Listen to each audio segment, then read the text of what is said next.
Could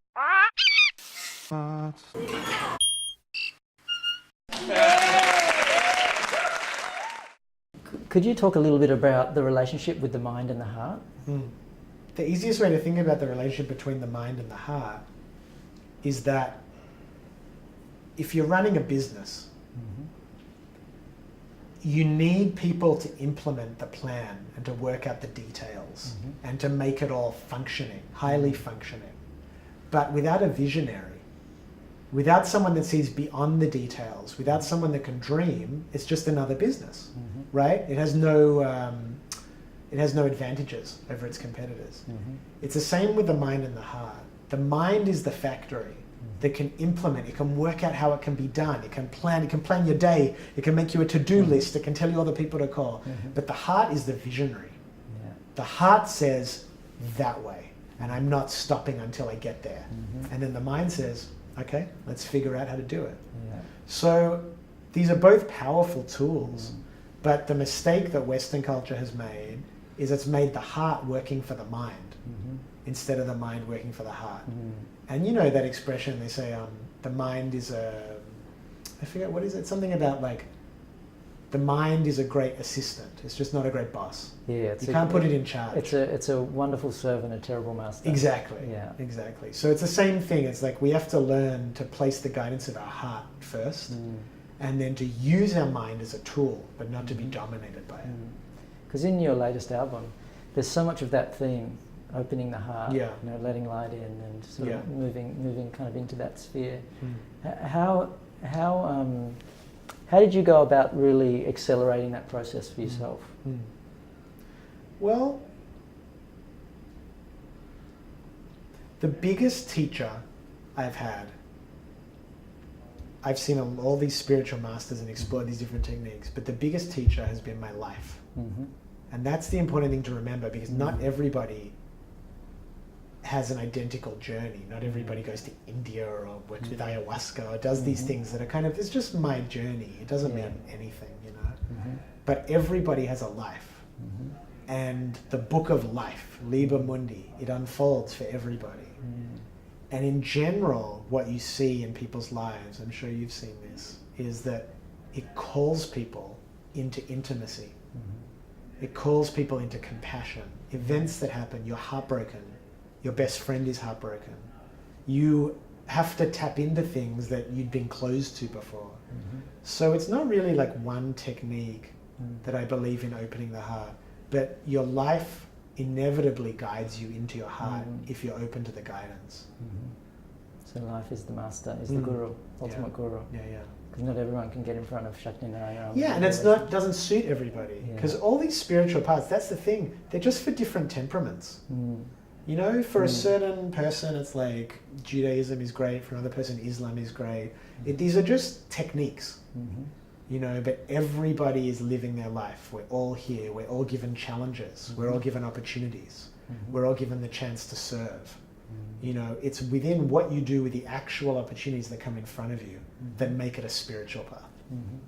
And with, like, I mean, it seems like there's so much spirituality on the, you know, in the marketplace today. Do you think there is a danger if people take a little bit from here, and a little bit from here, and a little bit over there, and they mix it with that, and they take a bit from over here, that they don't go deep into their spirituality?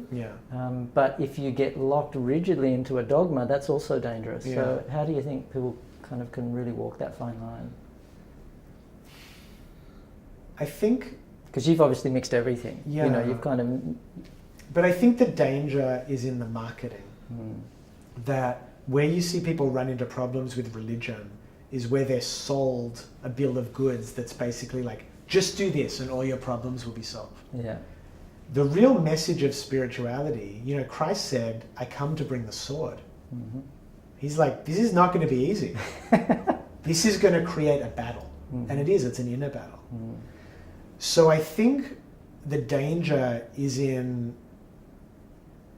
leaders or groups marketing that they have a magic pill, as opposed to what I like to say is begin the spiritual path and ruin your life, because you will ruin your life and it will be glorious, but you will not be able to have the same attachment and the same, you know, You can sleep very easy at night in ignorance. But when you realize that you actually have a part to play in the awakening of consciousness and in the saving of the planet, you have a responsibility, it becomes harder, you know? So I think as long as people are honest about that, then you don't risk the same kind of window shopping. And is that what you kind of see yourself as doing, playing your role as nature's commanding it? My process has been one of saying, what are my strengths? What am I good at, and what opportunities have been presented in front of me? And then what is the best thing I can come up with to utilize those? So I definitely don't have all the answers. I'm working it out step by step. I'm going, okay, I kind of know what my next project is, and then my next one, and letting it unfold, hoping that it's guided and trusting that there is a cosmic intelligence that is guiding it, but also putting a lot of sweat into it, you know, a lot of grunt work and attention to detail, and just trying to do my best. And that's really the essence, isn't it? You have to be receptive to what the laws of nature are inspiring you to do, but you have to play your individual role, don't you? It's co-creation. Yeah. Well, look at like every, you know, what Joseph Campbell was so great talking about, the hero's journey. Look in any movie like The Matrix or Star Wars, and how the hero was handed a role, but he also had to fight for it. And it's the same. It's like there's two things going on. That obviously, one of the dangers that people fall into is we all do know secretly that it'll all work out as it's going to work out. We do know that. Like, God and consciousness, it's bigger than all of us. And if it wants to do something, it'll do something. So holding that, and at the same time holding that I have to take a stand. These can sometimes seem opposing ideas, but they do go together. Do you not think that the divine operates through the individual, and they're kind of that interface between, you know, the formless and the form, and we play a crucial role? So if we're not playing our role as we're being asked to, then the individual will experience suffering and grief and all those negative qualities? Yeah, I agree. And I also think that it's very subtle, though, the ways of the cosmic mind. And we are very cunning. Our minds are very cunning and very slippery and manipulative. And so we can sometimes convince ourselves that we're hearing the voice of God when we're hearing the voice of our own. So the discernment that we have to learn, and the vigilance with understanding the difference between these different levels of consciousness. I mean, that's what we're training for, right? When we're meditating or when we're doing rituals, we're learning the map of consciousness. And each of these levels has a different taste to it. And we want to be able to identify, where am I right now? What's actually happening? Is something happening, or am I convincing myself something's happening? It's difficult. Yeah. And so do you get a sense of where nature's taking you next, or where it's headed? I feel in my heart that I want to be part of the experience of awakening for myself and for others in any way I can serve. And I leave the details up to life. Beautiful. And how do you think being a father, because you really become such a mentor, you know, you are the ultimate guru to your children, the first guru. Well, until they kick you out. For me, being a dad has made me step up for what I believe in, because you're teaching my daughter to follow her heart and to be authentic. And in a way, my words mean nothing if I'm not doing the same thing.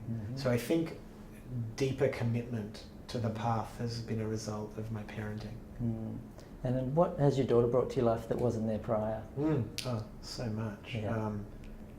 I think the thing about parenting is you truly sacrifice so much of yourself, and you realize that there's still enough. You know, like before you have kids, sometimes you think, oh, I need all these hours, and I need this, and I need this, and you convince yourself that those are really important. And then as you lose all that, and you're still there and you're still okay, it makes you say, hey, there might be more inside me than I realized. I wanted to give you a line that you could finish. Okay. So I'll start the line and you just say whatever feels right for you.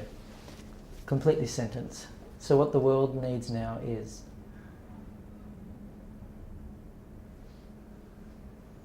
So what the world needs now is passion and determination. The real purpose to our being here is? To figure out the real purpose to being here. If consciousness ruled the world?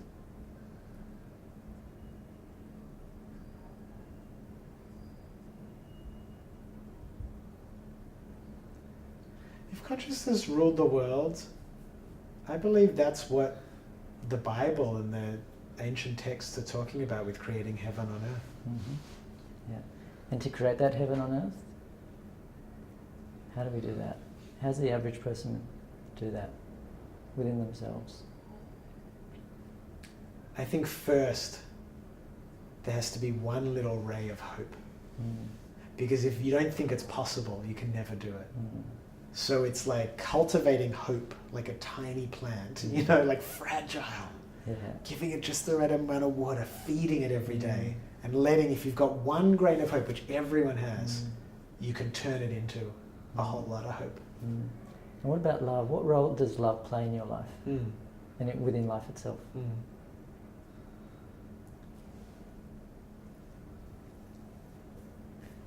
Love is the language of God. So love is where we begin to locate truth. And the thing about love is it can seem really complicated to navigate. But when you truly are in its presence, you know it. Yeah. And to get inside that presence of love?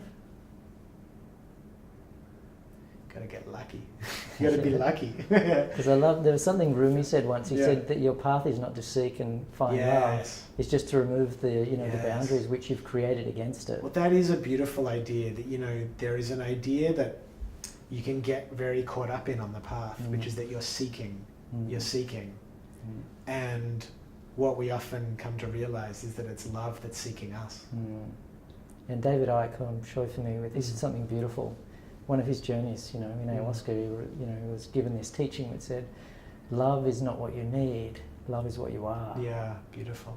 And we're just awakening to that. Beautiful. All right. The funniest thing you've ever seen? Cats on the internet. The most beautiful thing you've ever seen or experienced?